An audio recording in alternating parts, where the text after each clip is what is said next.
돼지라고 불리게 된 거예요. 그 나라 사람들이.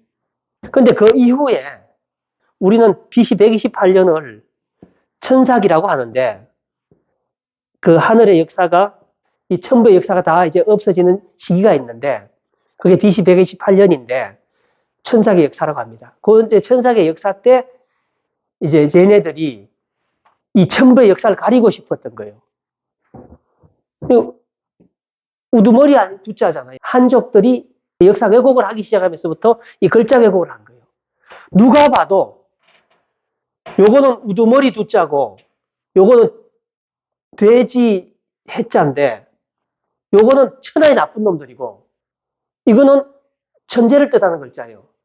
그러니까 이 무슨 소리 이제부터 천부의 역사는 없어졌어 라고 하면서 두 글자를 음을 합친 거예요. 그래서 돼지 해 머리 두라는 이런 이상한 이름을 갖게 된 겁니다. 역사 날조에 문자 날조에 구체적인 증거입니다. 이런 것들이. 아니면 이런 이상한 이름을 가질 리가 있겠습니까? 내가 인설명하다 이렇게까지 와버렸네. 그죠? 이분 말입니다. 이분이 아까 이 요정의 아버지가 어떻게 표현이 되냐면은 천재는 뒤자로 표현이 되고 그 다음에 요정의 아버지인 지신은 입구짝으로 표현이 되고 그 서자라는 분은 제임이에요. 이름이 제임이에요. 임으로 표현이 돼요. 이렇게. 성인 성자죠. 이게. 그러니까 우리가 삼성이라고 하는 분은 1대 환인, 2대 환인, 3대 환인을 삼성이라고 하는 겁니다. 근데 이 구자가 천재 셋째 아들은 신농면을 뜻하는 글자가 많아요. 신농면을 뜻하는 글자인데 여기 같은 경우는 입구 위에 신농면 위에 문이 올려졌다는 말이에요. 문은 천재가 탄생시킨 한자와 한글을 말하는 거죠. 근데 왜 인색하다라고 하나 하면은 이분은 한참 배워야 될 때 세상을 떠도면서 공부를 할 타이밍을 놓친 거예요. 공부할 때를 놓친 거예요. 그래서 뒤늦게 적재의 위를 제수받고 남방을 다스리게 됐는데 그 임금이라는 거는 그냥 아무 실력 없이 되는 자리가 아닙니다. 그래서 문을 올려놨더니 신농면 스스로한테도 굉장히 불편하고 힘겹고 임금이 돼서 나라를 다스리려다 보니 문이 탑재가 안 되다 보니 학문적 소양이 갖춰지지 않다 보니 나라 다스린 것 자체도 힘들고 이만저만 그런 상황이 아닌 거예요. 그런 상태를 인이라고 해요. 뭔가가 내 몸에 맞지 않는 옷을 입은 상태. 그 능력이 없는 사람이 그 자리를 갔을 때 겪는 고통을 갖다가 인이라고 하는 겁니다. 해는 니우침이라는 말이죠. 니우침이란 말인데 매양 매자죠. 그죠? 이게 매양 매자는 어머니 모자 위에 요 상태를 순한 자연이라고 해요. 요 상태를 혹한 자연이라고 하고 요거는 해와 비바람이 서로 침범하는 상황이죠. 요거는 서로가 지킬 걸 지키는 상태를 이야기하는 거죠. 엄청 이제 지난한 삶을 살게 되죠. 왜냐하면은 정작 문제는 자신한테 있었거든요. 정작 문제는 자신에게 있었는데, 그러니까 아까 말씀드렸던 인이라는 거는 어떤 임금이 그 소양을 갖추지 못했을 때 겪는 고통이 그게 인인데, 징여목이 바로 대표적인 케이스였었어요. 그러니까 그 광나란 서역 유나라 육국 연방을 다스리는데 여제가 된 거예요. 천재의 그 계획에 따라서 징여목의 입장에서 봐서는 너무나 무거운 감투가 씌워진 거예요. 후회하게 만들었던 거예요. 그 상태가 이제 회입니다.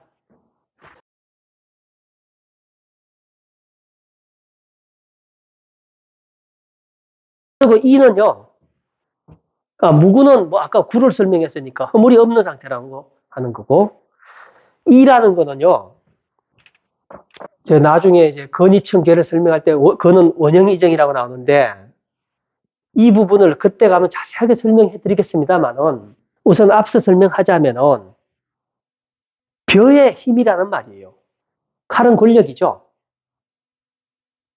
벼의 힘이라는 말인데, 그러니까 농사 중심 사회에서 그동안 없었던 벼농사법을 개발했다는 것은 엄청난 힘을 갖게 된 거예요, 그게. 그래서 이분이 신농으로 불리는 거예요. 벼재배법을 개발하기 시작하면서부터. 그러면서 그게 힘이 돼갖고 세상 권력을 다 장악해 버렸죠. 그 벼의 힘을 갖다가 이라고 하는데, 근데 왜 형이 아니고 길이 아니냐면, 역시 준비 안 된 지도자한테 갑작스럽게 쏟아진 그 물질적 풍요는 그 나라 백성한테나 임금한테나 다 불행이었던 거예요. 그게 그 오만과 방종 때문에 나라는 온통 불바다가 되고 아무것도 없는 폐허가 되어버리거든요. 천벌을 인해서. 그래서 그 상태를 이라고 하는데, 벼의 힘을 가졌다는 걸 이라고 하는데, 조금 더 차원 높게 나가면은 벼의 힘을 가졌던 게 왜 이라고 하나 하면은, 그게 날카롭고 이롭다고 하나 하면은, 그걸 갖고 협상을 했거든요. 나라마다 협상을 했거든. 그러니까 내가 벼 재배법을 전수해 줄게, 너는 뭐 줄래? 이렇게 하면서 정치적인 협상을 했던 거예요. 그래서 원형 이정할 때 이는 정치라는 개념이 거기 같이 들어가요. 협상에 유리한 위치를 차지할 수 있는 게 그게 이제 이라고 이해를 하시면 쉬워요. 그 다음에 형은요, 원형 이정할 때 또 나오는데, 형은 뭐냐면 아까 했던 우두머리를 위해 세우는 거죠. 우두머리는 누구냐면 천재잖아요. 그죠? 이분은 절대자예요. 늘 치고받고 6만 5천 년 동안 마귀가 지배한 세상이었다고 합니다. 천재께서 이 땅에 오시기 전까지는. 그래서 인간이 인간다운 삶을 살지 못했던 거죠. 그런데 이분이 오셔가지고 온갖 율법과 제도를 구체화하고 하면서 결국은 예법을 구체화하고 하면서 인간이 인간답게 사는 베이스가 만들어진 거예요. 그래서 이분을 우두머리라고 하는 거예요. 우두는 아까 견우라고 제가 했잖아요. 그 소가 들어갔잖아요. 그죠? 우두머리는 우두, 머리. 우두는 소의 우두머리라는 뜻 아니에요. 이렇게 해서 네 글자의 우두머리라는 말이 만들어진 거예요. 그것처럼 이분이 우두머리라는 뜻인데, 종교로 여겨야 될 바가, 사람들이 종교로 여겨야 될 바가 나라로 하여금 또는 백성들로 하여금 이분을 위해 세우는 다라는 개념이 형이에요. 그럼 우리가 기독교라는 개념도 불교라는 개념도 그렇잖아요. 기독교는 하나님한테 기도를 하는 것이고 그분을 제일 위로 모시는 거 아니에요. 불교는 이제 절에 가면 절을 3번 하죠. 1배는 바로 이 우두머리인 천재께 하는 절이고 1배는 그 불교를 태동시킨 석가모니한테 올리는 절이고 또 1배는 이제 뒤에 오신 고타마 시타라타한테 올리는 절인 거예요. 불교도 천재를 모시고 계시는 거예요. 이미.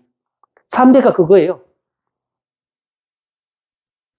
그럼 기독교를 안 믿는 사람도 우리가 제사 지낼 때 절을 2번 하잖아요. 그 한 번의 절은 망자한테 하는 절이지만은 그 1배는 신주한테 하는 절이에요.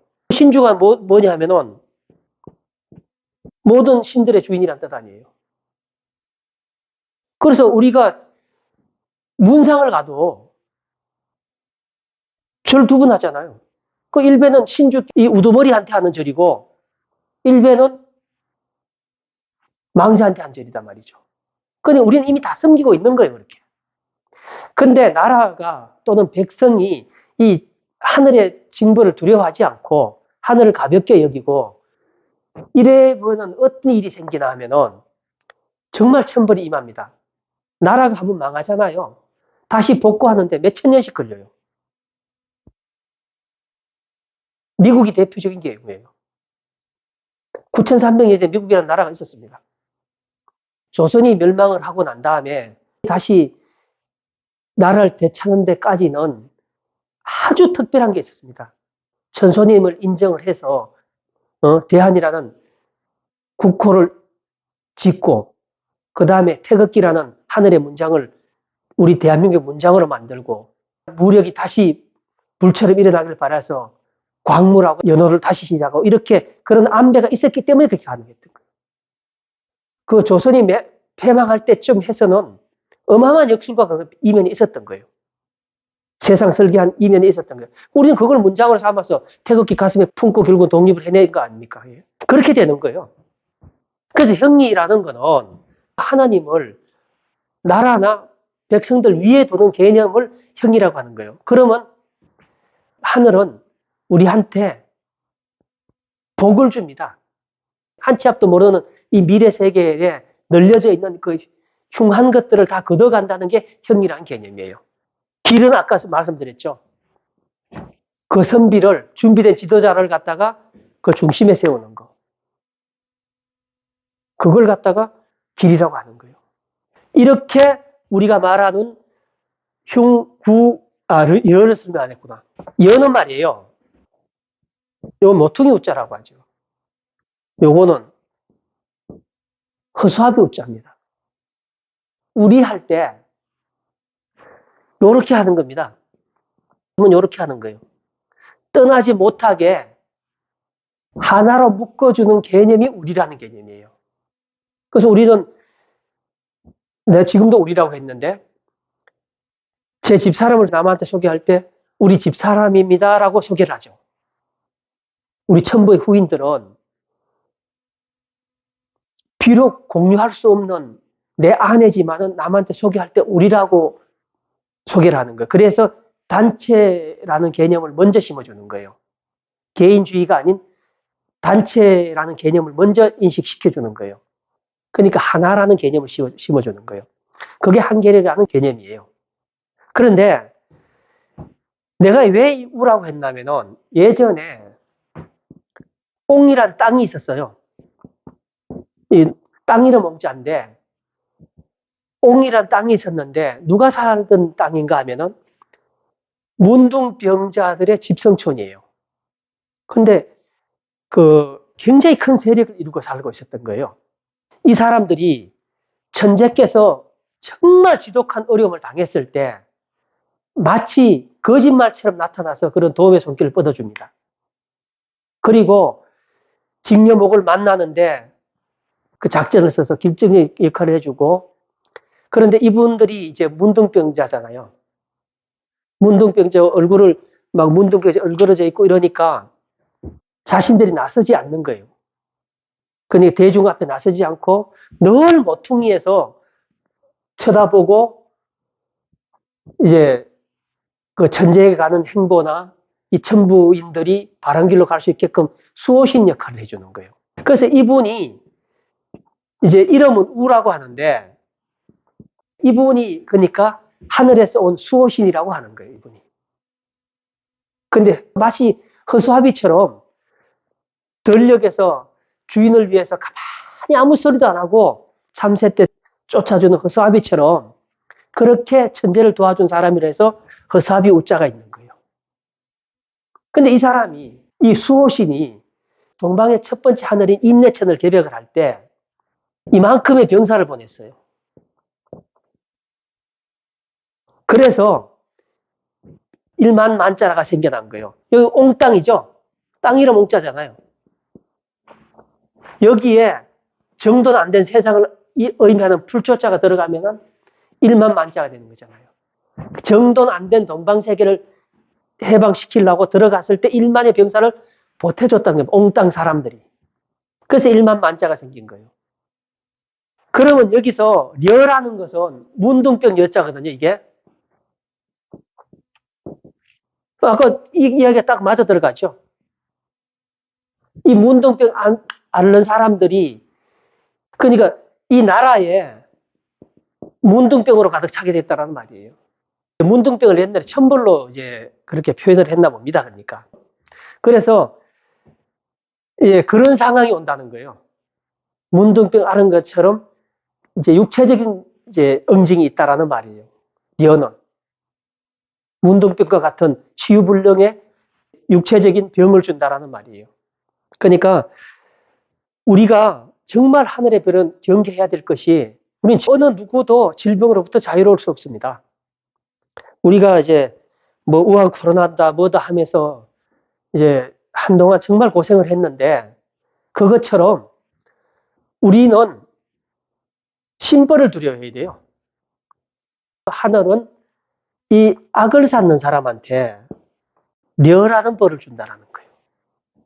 그래서 우리가 다시 한번 짚고 넘어가자면은 회를 중심으로 해서 뉘우친다는 건 사람이 계전의 정이 있다는 거 아니에요. 욕을 중심으로 해서 인, 려, 구, 흉 여기 상태가 넘어가면은 사람을 버리라고 해요. 교화가 안 된다고 합니다. 더구나 여기까지는 어떻게 해볼 수가 있는데 구, 흉은 안 된다고 합니다. 지금 누가 그 오류를 범하고 있습니까? 이분이 그러죠, 지금.